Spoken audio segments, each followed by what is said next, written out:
자정 무렵 천무그룹 본사 50층의 CEO 집무실은 도시의 야경을 발 아래에 두고 깊은 침묵에 잠겨 있었다.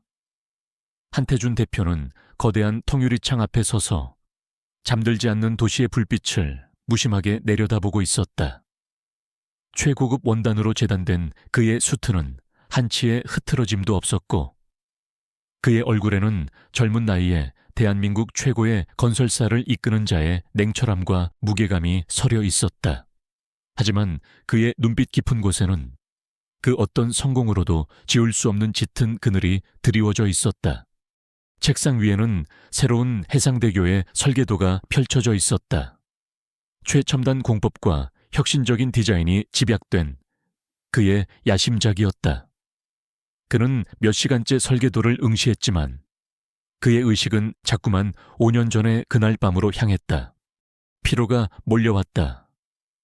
그는 잠시 눈을 붙이기 위해 집무실 소파에 몸을 기댔다. 눈을 감는 순간 어김없이 그 악몽이 시작되었다. 세상을 집어삼킬 듯한 폭풍우, 미친 듯이 퍼붓는 비, 그리고 거대한 철골 구조물이 비명을 지르며 뒤틀리는 끔찍한 소리. 발밑이 무너져 내리는 감각과 함께 몸이 허공으로 곤두박질 쳤다.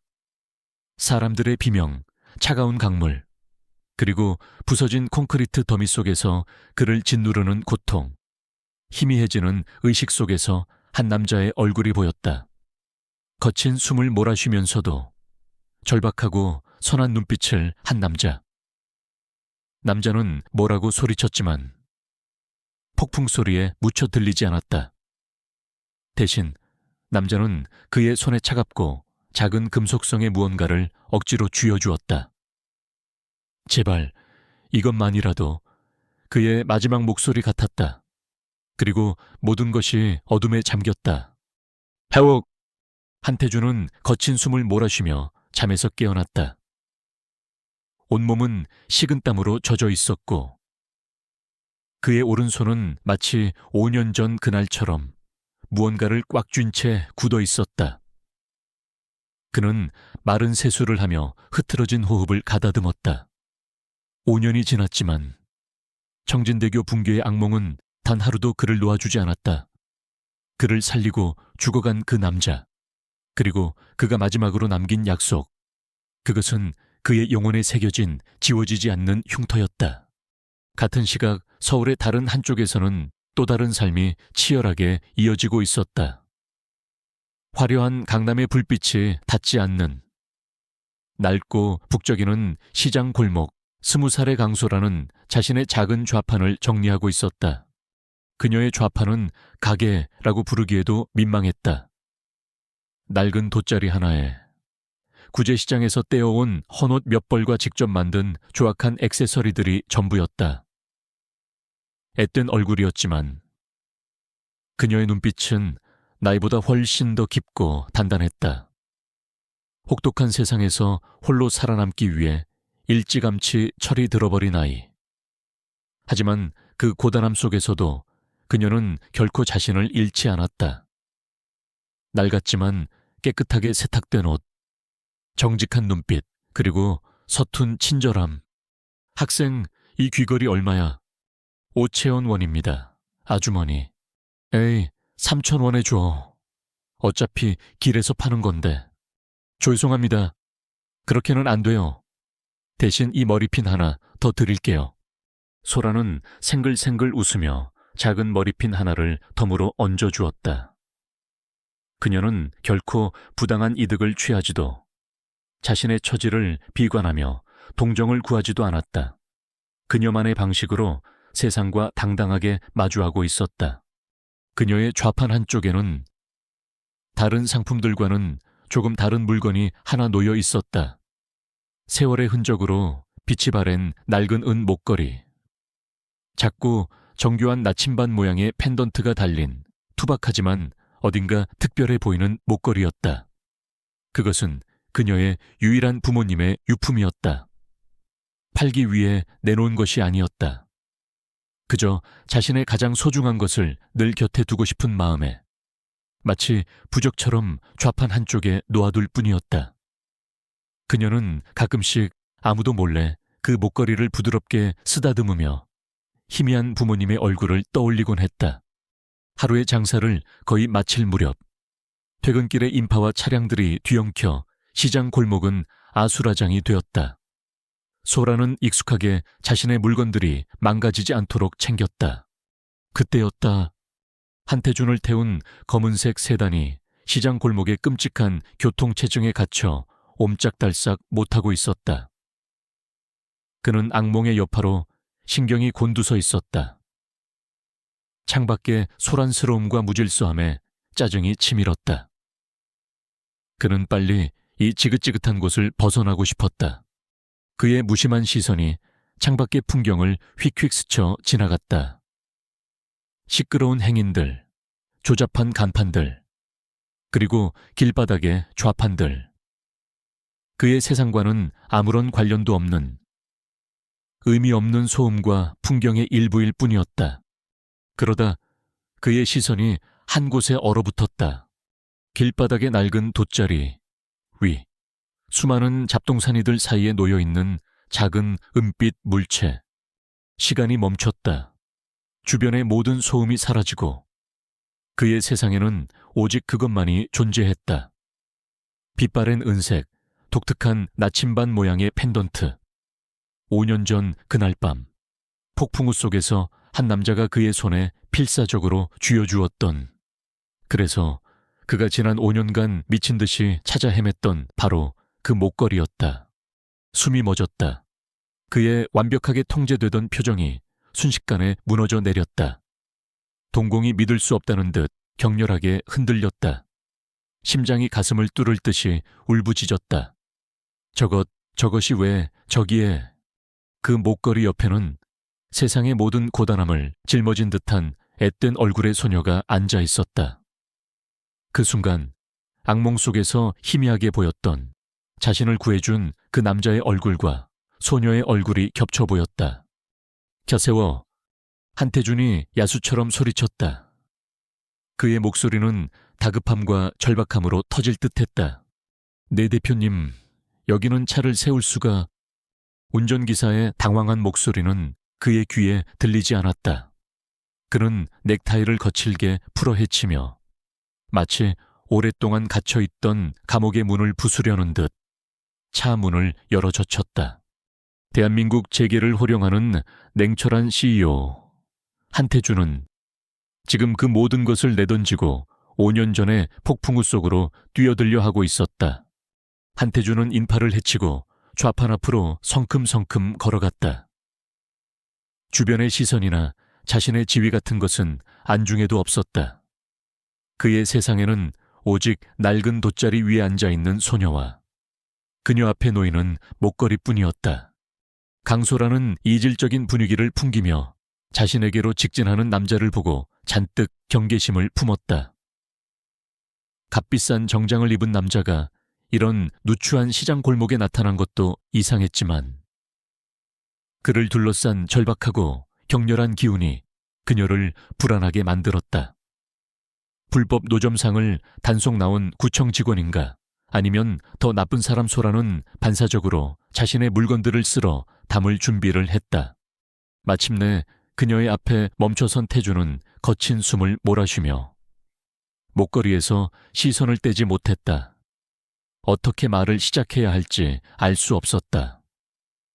평소의 냉철하고 위압적인 모습은 온데간데 없고 길을 잃은 아이처럼 혼란스러운 얼굴이었다.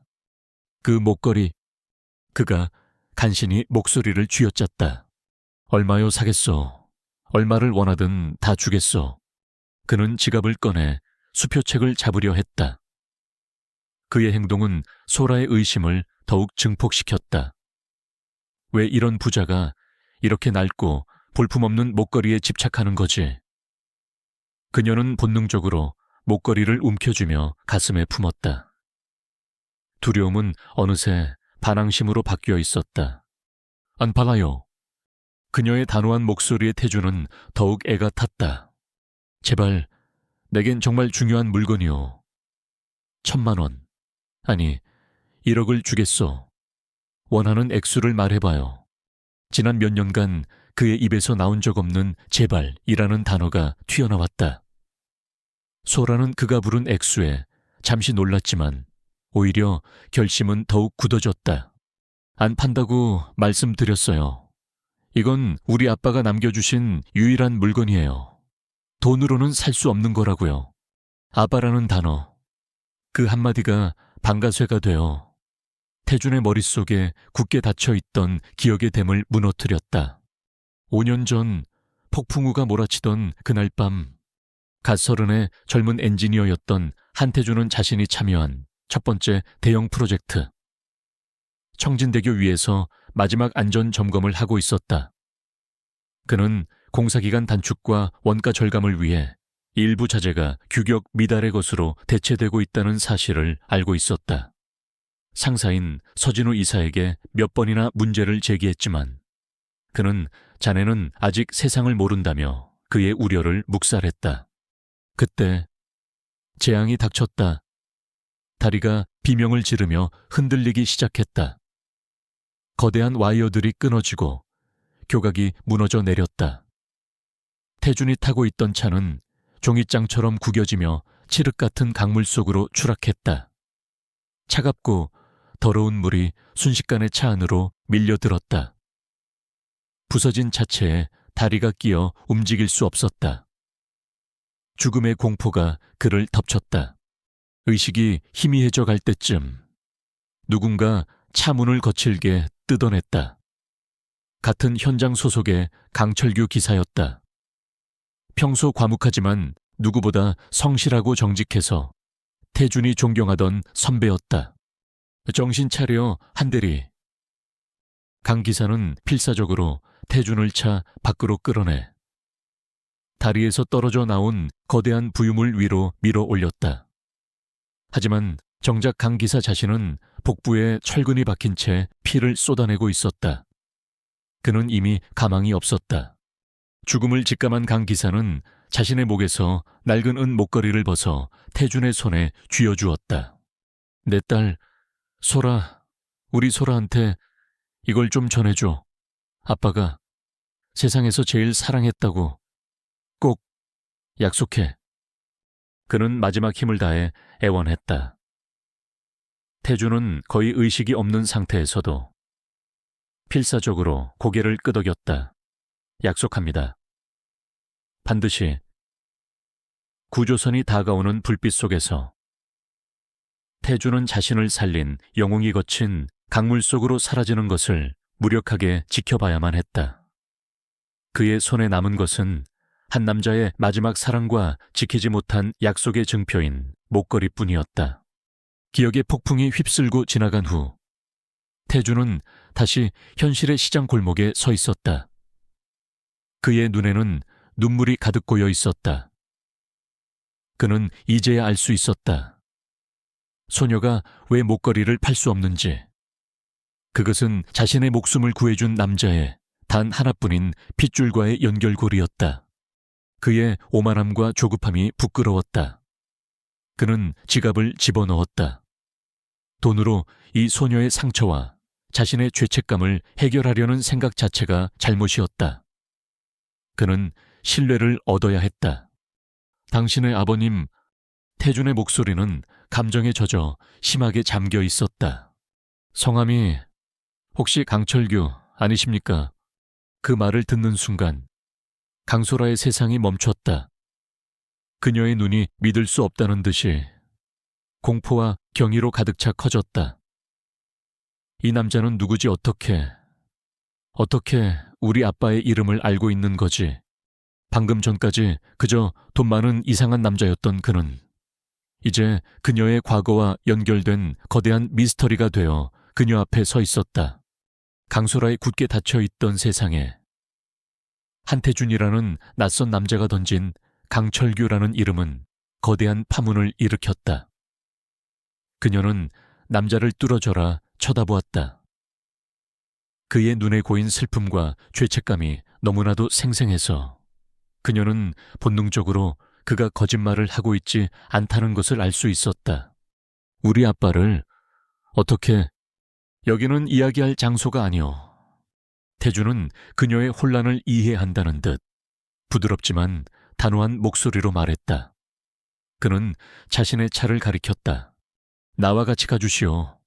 모든 것을 설명해 주겠소. 나는 당신의 아버님과 함께 있었소. 그 마지막 날에. 마지막 말은 소라가 가진 모든 두려움과 경계심을 무너뜨리기에 충분했다. 아빠의 마지막, 지난 5년간 그녀가 꿈속에서라도 간절히 알고 싶었던 그 순간에 대한 이야기. 그녀는 잠시 망설이다. 마침내 작게 고개를 끄덕였다. 태주는 안도의 한숨을 내쉬며 그녀가 좌판을 정리하는 것을 도왔다.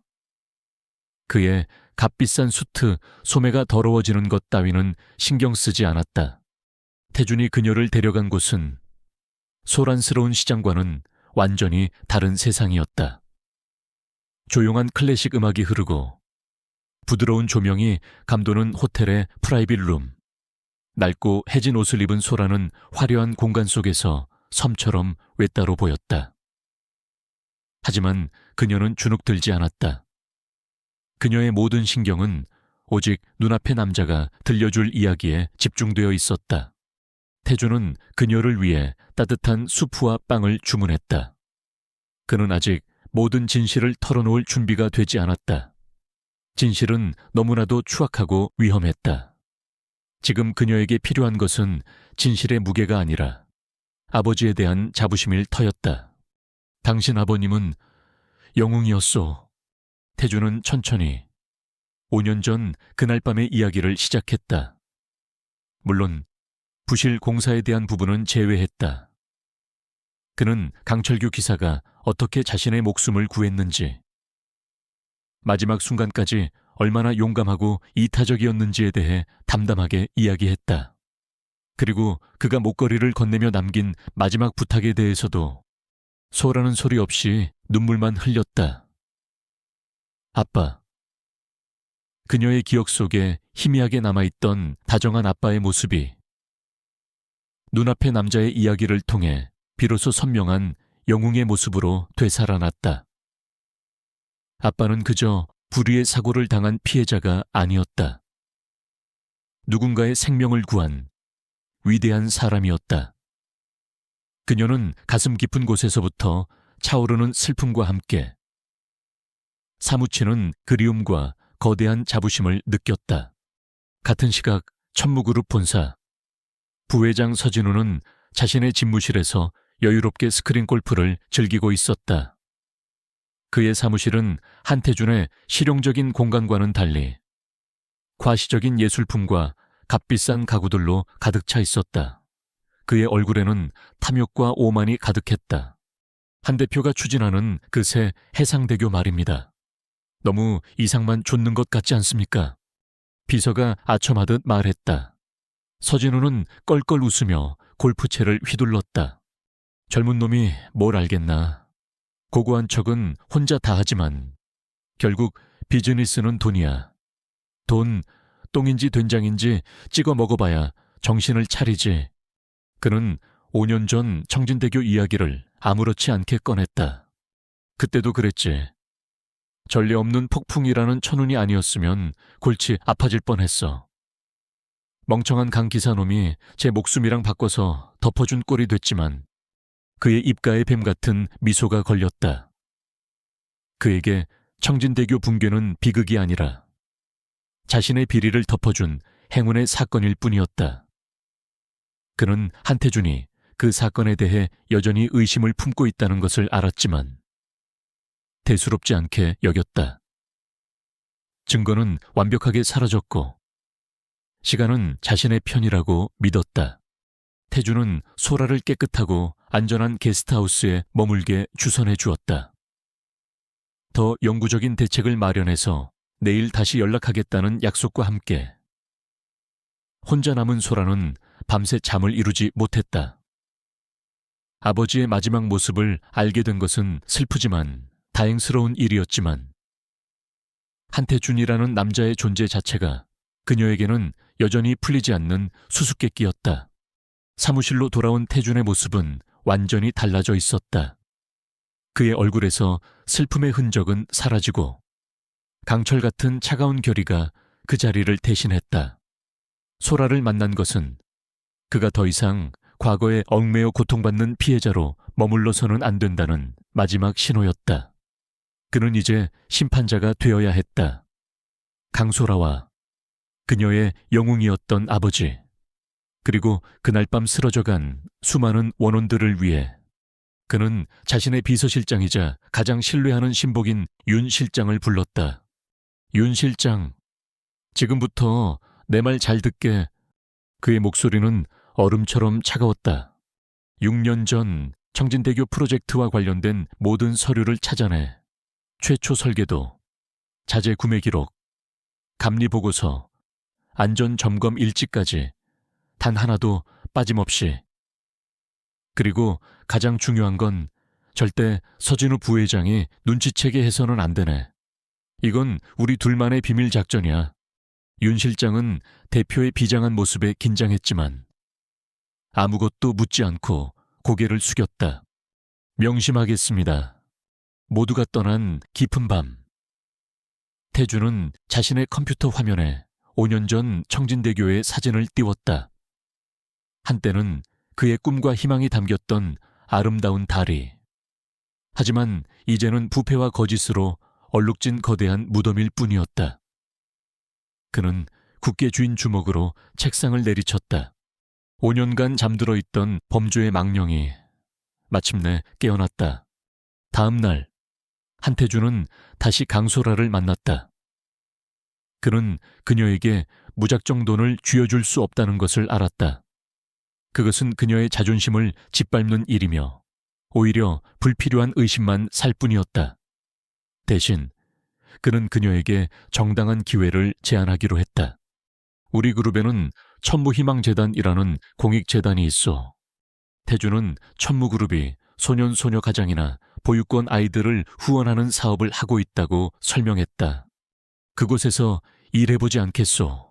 행정보조나 혹은 당신의 경험을 살려 거리 청소년들을 위한 아웃리치 프로그램 담당자로 일할 수도 있을 거요.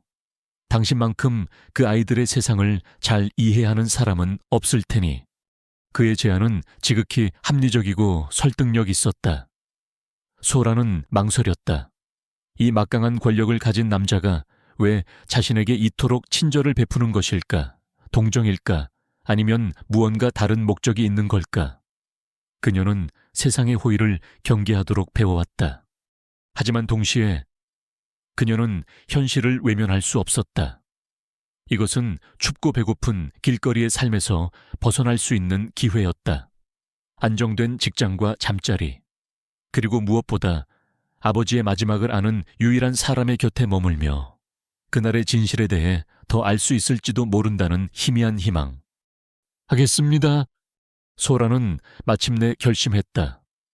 다만 그저 시혜를 받는 대상이 아니라 자신의 가치를 스스로 증명해 보이겠다는 굳은 다짐과 함께였다.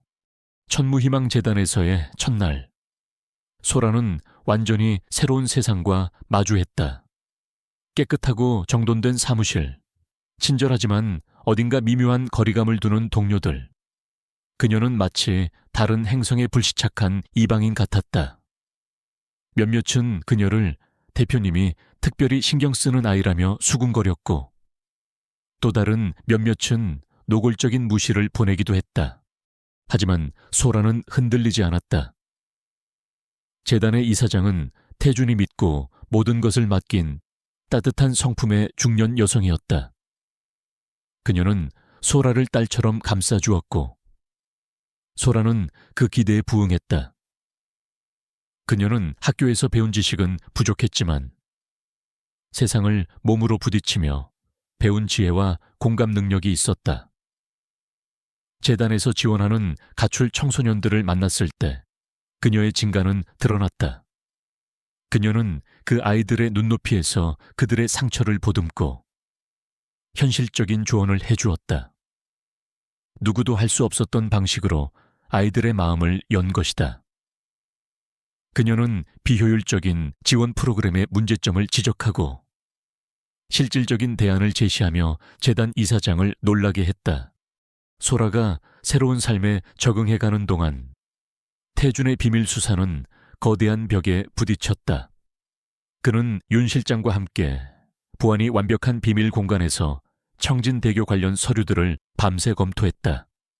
하지만 가장 결정적인 자료들, 즉 붕괴 직전 몇 주간의 자재 검수 최종 보고서와 현장 작업 일지가 감쪽같이 사라지고 없었다. 기록관리 부서에서는 서버 이전 과정에서 유실된 것 같다는 변명만 늘어놓았고, 당시 프로젝트에 참여했던 핵심 직원들은 공교롭게도 모두 해외 지사로 발령이 나 있거나 회사를 떠난 상태였다. 서진우의 네트워크가 몇 년에 걸쳐 조직적으로 증거를 인멸했음이 분명했다. 태준의 끈질긴 조사는 서진우의 귀에도 들어갔다. 그는 태준을 직접 추궁하는 대신 교묘한 방식으로 경고를 보냈다. 어느 날 엘리베이터에서 마주친 서진우가 미소를 지으며 말했다. 한 대표, 듣자 하니 오래된 역사책을 뒤지는 취미가 생기셨다더군. 옛 귀신을 파내는 일은 조심해야지. 사기만 떨어뜨리고 좋을 게 없어. 우리는 미래를 봐야 하지 않겠나. 부드러운 말투 속에 칼날 같은 위협이 숨어 있었다. 태준은 차갑고 무미건조한 대답으로 응수했지만 이 조용한 선전포고는 오히려 그의 결심을 더욱 불타오르게 만들었다. 그날 밤 또다시 조사에 진척이 없어 좌절감에 빠진 태준은 무언가에 이끌리듯 희망재단을 찾았다. 자신이 이 싸움을 왜 시작했는지, 그 이유를 다시 확인하고 싶었다. 늦은 시간까지 불이 켜진 사무실 안에는 소라가 홀로 남아 새로운 쉼터 프로그램에 대한 제안서를 열정적으로 그리고 있었다. 두 사람은 잠시 말없이 서로를 바라보았다. 태준은 그녀의 지치지 않는 열정과 강인함 속에서 위안을 얻었고, 소라는 냉철한 CEO의 가면 뒤에 숨겨진 그의 깊은 피로와 슬픔을 보았다. 태준은 다시 싸울 힘을 얻고 조용히 재단을 나섰다. 그의 뒷모습을 바라보며 소라는 그의 눈에 담긴 슬픔의 정체를 알고 싶다는 강한 열망을 느꼈다.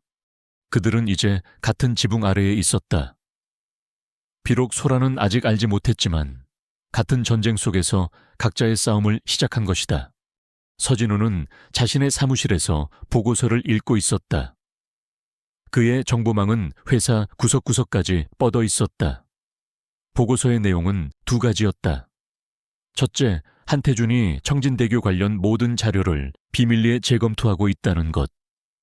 둘째, 그가 최근 강소라라는 이름의 고아소녀를 희망재단에 채용했다는 것.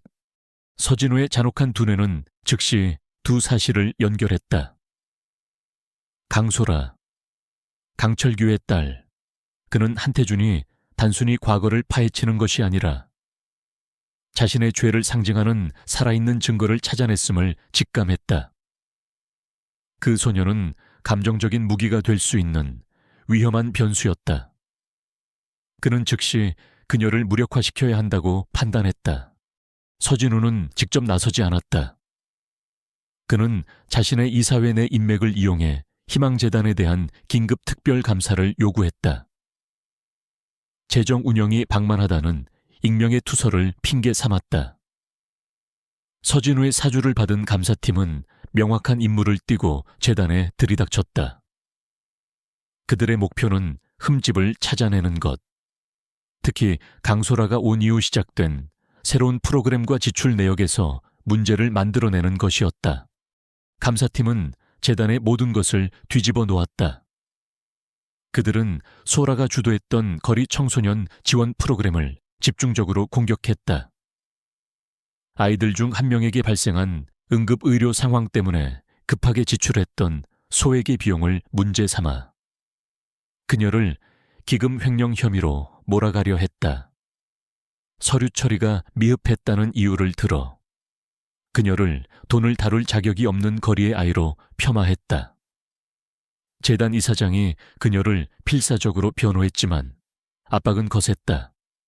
소라는 자신이 재단과 태준의 얼굴에 먹칠을 했다는 생각에 깊은 괴로움에 빠졌다. 이 소식을 들은 태준은 격노했다. 이것은 명백히 서진우의 짓이었다. 자신을 공격하기 위해 무고한 소녀를 비열하게 이용하는 것. 이 순간 이 싸움은 단순한 권력 다툼을 넘어 지켜야 할 것을 위한 개인적인 전쟁이 되었다. 그는 폭풍처럼 서진우의 사무실로 쳐들어갔다. 희망재단은 내 개인적인 보호 아래 있소. 그곳을 당신의 더러운 게임에 이용할 생각이라면 큰 착각하는 거요. 그 아이에게서 당장 손 떼시오. 당신의 싸움 상대는 나니까. 태준의 목소리에는 살기마저 서려 있었다. 서진우는 능청스럽게 받아쳤다. 한 대표, 무슨 말인지 모르겠군. 감사는 투명성을 위한 정상적인 절차일 뿐인데 혹시 거기에 뭔가 숨기는 거라도 있나? 전쟁의 서막이 올랐다. 이제 그들의 싸움은 더 이상 물밑이 아닌 수면 위로 떠오르고 있었다. 한편 소라는 자신의 결백을 증명하기 위해 재단의 과거 회계 장부들을 샅샅이 뒤져야만 했다. 그녀는 회계사는 아니었지만 누구보다 실질적이고 예리한 눈을 가지고 있었다. 청진대교 공사가 한창이던 5, 6년 전의 서류처를 넘기던 그녀의 눈에 이상한 흐름이 포착되었다. 해진산업이라는 건설 하청업체로부터 거액의 기부금이 몇 차례에 걸쳐 재단으로 들어왔다. 그리고 몇 달 후 재단에서는 그와 비슷한 액수의 돈이 해외 컨설팅 자문료라는 명목으로 정체불명의 회사로 빠져나갔다. 해진산업이라는 이름, 오래전 아버지가 무심코 언급했던 이름 같아 어딘가 익숙했다. 소라는 그 의미를 완전히 이해하지는 못했지만 본능적으로 무언가 잘못되었음을 느꼈다. 그녀는 관련 서류들을 모두 복사했다. 그리고 이 문제를 해결해줄 유일한 사람 한태준에게 가기로 결심했다. 그녀는 탐정이 되려는 것이 아니었다. 그저 자신의 일을 제대로 하고 이 부당한 공격에 대한 답을 찾고 싶었을 뿐이다. 그날 저녁 소라는 태준의 집무실에서 초조하게 그가 서류를 검토하는 모습을 지켜보고 있었다. 서류를 넘기던 태준의 눈이 어느 한 지점에서 멈췄다. 그의 동공이 세차게 흔들렸다. 해진산업. 그곳은 청진대교의 주요 자재 공급업체 중 하나이자 서진우의 차명회사로 알려진 곳이었다. 그 순간 모든 퍼즐 조각이 맞춰졌다. 태준은 자신이 무엇을 보고 있는지 깨달았다. 이것은 자금 세탁의 흔적이었다. 서진우가 부실 자재를 사용하고 받은 리베이트를 희망재단을 통해 해외로 빼돌린 것이다. 소름이 돋았다. 서진우는 자신을 파멸시키기 위해 강소라를 공격했다. 그러나 그 공격 때문에 강소라는 그 누구도 찾아내지 못했던 범죄의 결정적인 증거를 그의 눈앞에 가져왔다. 서진우가 스스로 던진 돌에 스스로의 발등이 찍힌 순간이었다. 그를 죄어오던 올가미가 이제는 그의 목을 향해 바짝 다가오고 있었다. 강소라가 가져온 서류는 한태준에게 잃어버렸던 전쟁의 지도를 손에 쥐어주었다. 자금 세탁의 흐름을 역추적한 태준과 윤 실장은 마침내 해진산업의 전 대표를 찾아냈다. 그는 5년 전 서진우의 협박에 못 이겨 부실 자재를 공급한 후 회사를 빼앗기고 시골 마을에서 두려움에 떨며 살고 있었다. 태준은 직접 그를 찾아갔다. 남자는 처음에는 입을 열기를 완강히 거부했다. 서진우가 자신의 가족에게 어떤 해코지를 할지 모른다는 공포에 질려 있었다. 태준은 그를 협박하거나 다그치지 않았다. 대신 그는 강철규 기사의 이야기를 꺼냈다. 또 다른 피해자, 그리고 그의 딸에게 한 약속에 대해서 이건 단순히 비즈니스 싸움이 아닙니다. 이것은 억울하게 죽어간 한 선량한 사람의 명예를 되찾고 그의 딸에게 진실이 승리하는 세상을 보여주기 위한 일입니다. 정의와 명예에 대한 호소. 그것은 남자의 마음 깊은 곳에 잠들어 있던 양심을 흔들었다. 그는 마침내 5년간 묻어두었던 모든 진실을 털어놓기로 결심했다. 결정적인 증인과 자금 세탁의 증거를 확보한 태주는 이사회를 상대로 긴급 징계위원회를 소집했다. 그는 청진대교 붕괴와 관련하여 회사의 과거와 현재 리더십의 진실성에 관한 중대한 증거를 가지고 있다고만 통보했다. 소식을 들은 서진우는 코웃음을 쳤다. 한태준이 낡은 의심 말고는 아무것도 가지고 있지 않을 것이라 확신하며 이번 기회에 공개적으로 그를 완전히 짓밟아버릴 준비를 했다. 징계위원회가 열리는 회의실은 숨막히는 긴장감으로 가득 찼다. 서진우는 태준의 맞은편에 앉아 여유롭고 오만한 표정으로 그를 내려다보았다. 그는 선제 공격을 날렸다. 한 대표, 대체 무슨 생각입니까? 과거에 대한 유치한 집착으로 회사의 명예를 실추시키는 이 행위를 당장 멈추시오. 당신은 지금 리더로서 매우 불안정한 모습을 보이고 있어. 그러나 태주는 흔들리지 않았다. 그는 감정이 배제된 차갑고 명료한 목소리로 준비한 프레젠테이션을 시작했다. 첫 번째, 자금의 흐름. 그는 소라가 찾아낸 서류들을 스크린에 띄우고 희망재단을 통한 자금 세탁 경로를 조목조목 설명했다. 해진 산업에서 나온 검은 돈이 어떻게 재단을 거쳐 해외 유령 회사로 흘러 들어갔는지, 이사들은 술렁이기 시작했고 서진우는 방어적인 자세를 취하기 시작했다. 두 번째, 증인. 태준의 신호에 맞춰 회의실 문이 열리고 해진 산업의 전 대표가 들어섰다. 그는 더 이상 두려워하지 않았다. 그는 서진우가 어떻게 자신을 협박해 기준 미달의 철강을 공급하게 했는지, 그리고 사고 이후 어떻게 자신의 가족을 위협하며 입을 막았는지 모든 것을 증언했다. 그의 증언은 회의실을 충격의 도가니로 몰아넣었다. 자신의 제국이 무너지는 것을 직감한 서진우는 이성을 잃고 폭발했다. 그는 증인을 향해 거짓말쟁이, 원한에 찬 실패한 사업가라고 소리쳤다. 그는 부실 자재와 다리 붕괴 사이에 직접적인 증거는 없으며 모든 것은 전례 없는 폭풍 때문이었다고. 지난 5년간 자신이 만들어온 공식적인 이야기를 필사적으로 외쳤다. 폭풍 때문에 무너진 게 아니라는 증거를 대보시오, 증거를. 그가 미친 듯이 소리쳤다. 바로 그 순간을 태주는 기다리고 있었다. 마지막 증거는 서류가 아닙니다. 한 남자의 인품에 대한 증언입니다. 태주는 이사회의 동의를 구하고 마지막 한 사람을 회의실로 들였다. 문이 열리고 강소라가 들어왔다. 그녀는 떨고 있었지만 눈빛은 그 어느 때보다 단단했다. 그녀는 철근의 인장 강도나 회계 장부에 대해 이야기하러 온 것이 아니었다. 그녀는 이사들을 똑바로 바라보며 자신의 아버지에 대해 이야기하기 시작했다. 저희 아버지는 안전에 집착하는 분이셨습니다. 볼트 하나까지 2번, 3번 확인해야 직성이 풀리는 분이셨어요. 아버지는 제게 늘 말씀하셨습니다. 다리는 사람들을 안전하게 지키겠다는 약속이라고요. 그녀는 품 안에서 낡은 목걸이를 꺼내 보였다.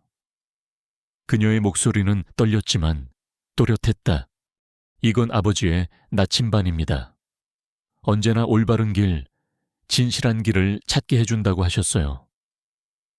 돌아가시던 그날 밤, 아버지는 자신을 구해준 사람에게 이 목걸이를 주며 저에게 사랑한다는 말을 전해달라고 약속하셨습니다. 저희 아버지는 안전을 타협할 분이 아니셨습니다.